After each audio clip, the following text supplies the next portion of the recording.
عن ابی عبد الرحمن عبد اللہ بن مسعود رضی اللہ تعالی عنہ قال حدثنا رسول اللہ صلی اللہ علیہ وسلم وهو الصادق المصدوق ان احدکم یجمع خلقه في بطن امه 40 یوما نطفة ثم يكون علقة مثل ذلك ثم يكون مضغة مثل ذلك ثم يرسل إليه الملك فينفخ فيه الروح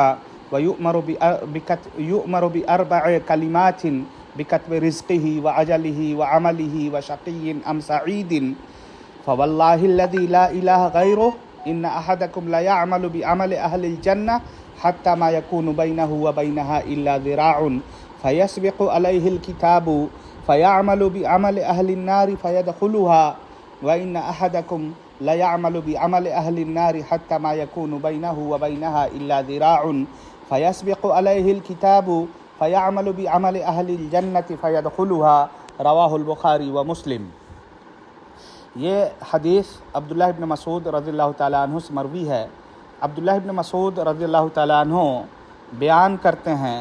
کہ صادق المصدوق یعنی نبی اکرم صلی اللہ علیہ وسلم نے ارشاد فرمایا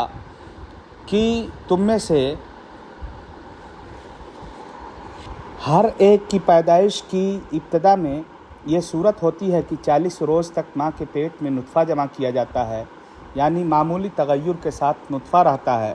پھر یہ نطفہ 40 روز کے اندر منجمد خون کی شکل اختیار کرتا ہے، پھر 40 روز میں گوشت کا لوتھڑا بن جاتا ہے۔ اس کے بعد اللہ تعالیٰ اس کے پاس ایک فرشتہ 4 باتوں کا حکم دے کر بھیجتا ہے، تو وہ فرشتہ اس کے عمل و کام کو، اس کی موت کو، اس کی روزی کو، اس کے نیکبخت اور بدبخت ہونے کو لکھتا ہے۔ پھر اس میں روح پھونکی جاتی ہے۔ اس اللہ کی قسم جس کے سوا کوئی معبود برحق نہیں کہ تم میں سے کوئی شخص